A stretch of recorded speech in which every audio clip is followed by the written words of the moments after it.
Hi, I'm Marc Loftus. Thanks for joining me for another episode of Post TV. And today I'm speaking with Jon Bach of Puget Systems, a Washington state-based builder of custom computers for digital content creation. Jon, thanks for taking some time to speak with us. Awesome. Glad to be here. Good to have you. I have a little bit of a background having checked out your website, but for those of us who may not be familiar with the company, can you give us a little bit of a background in who your audience is or who your customers are? Yeah, sure. So Puget Systems, we've been in business 20 years now, and we design and manufacture workstations for like very specific purposes. So our customers would be content creators or like in post-production, visual effects, rendering, engineering, scientists. Anytime that we have a very like specific and high like compute need project, we bring our expertise in knowing about hardware and software and the workflow in order to design like very purposeful, fast workstations for each person. So the content creation workstations that you guys design, editorial, graphics design, color correction, what are some of the segments that people may be using it for? Yeah. I mean, definitely like post-production visual effects. Hmm. We do see some audio workstations. Color grading is definitely a big one.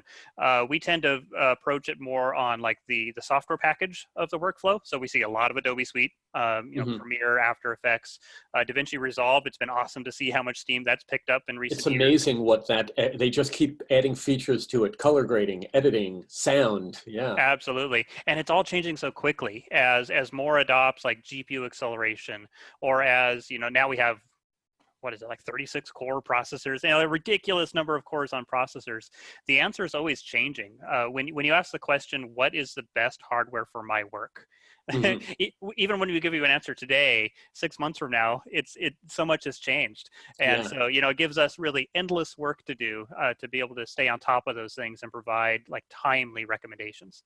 You mentioned GPU acceleration. Are you doing a lot of NVIDIA equipped or AMD equipped workstations for people who need that type of power? Yeah.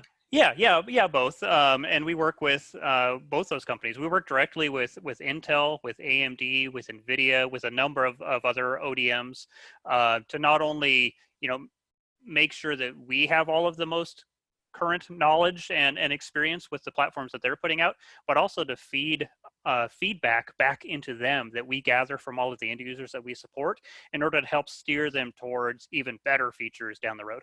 Mhm. Tell us what the process would be if somebody were to call you looking for, your services.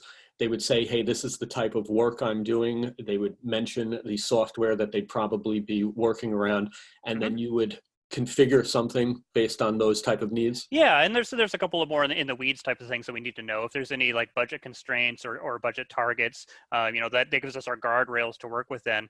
And then we have to roll up our sleeves and really get into the details of what you're doing. What exactly is your workflow? A lot of times, it isn't so simple as to say, well, I'm doing post-production in Premiere, because you might also be doing visual effects 20% of the time. And so we have to build Hmm. kind of a mixed workflow type workstation.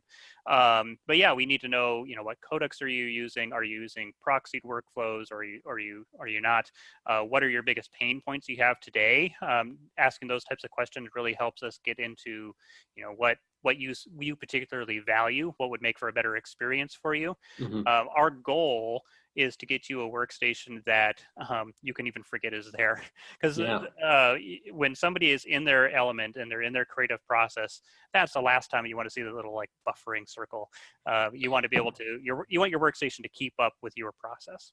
Do you have a core workstation that you work with and then build upon, or is everything unique when somebody comes to you? Well, I mean, the end product is unique, and we pride ourselves in not pumping out like cookie cutter configurations. That's Hmm. why we can provide values, because we can tailor it to each person.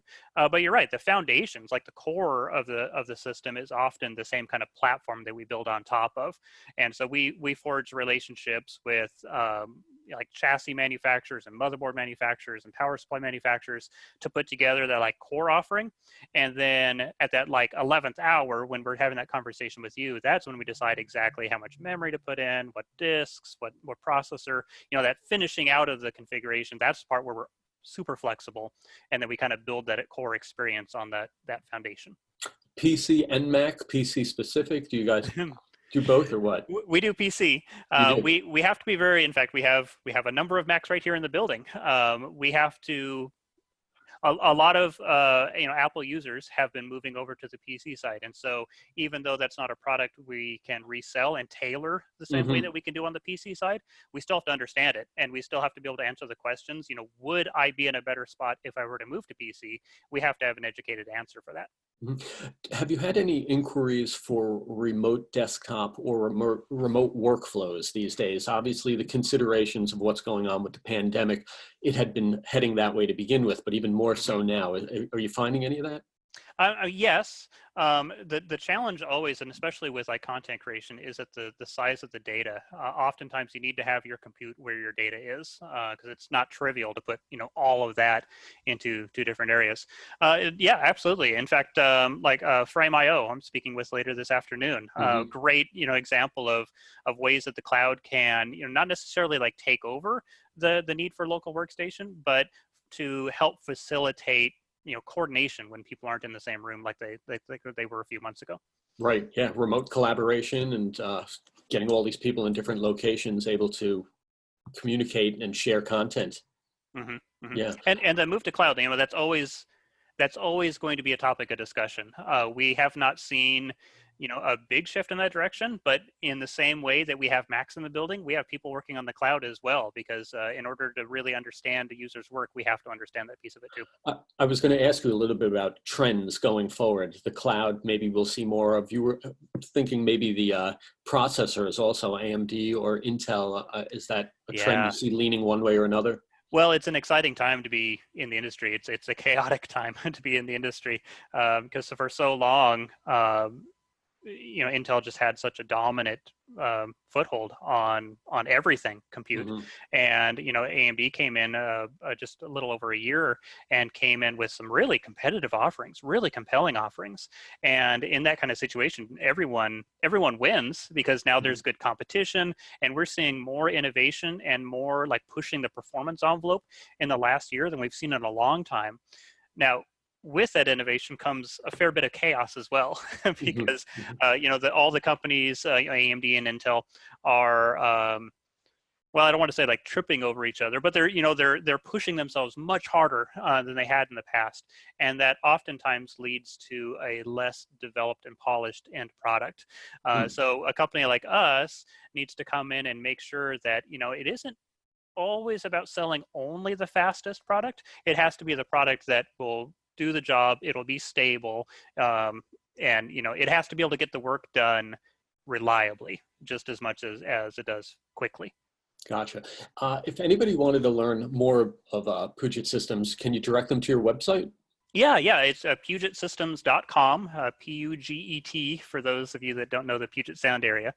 And we really thrive on one-on-one conversations. So almost any place on our website, if you drill down deep enough, it's just a contact form where we'd like to actually get on a phone call with you, get on a Zoom call with you, because these types of tailoring a very specific hardware to your workflow, we have to have those conversations to do that job.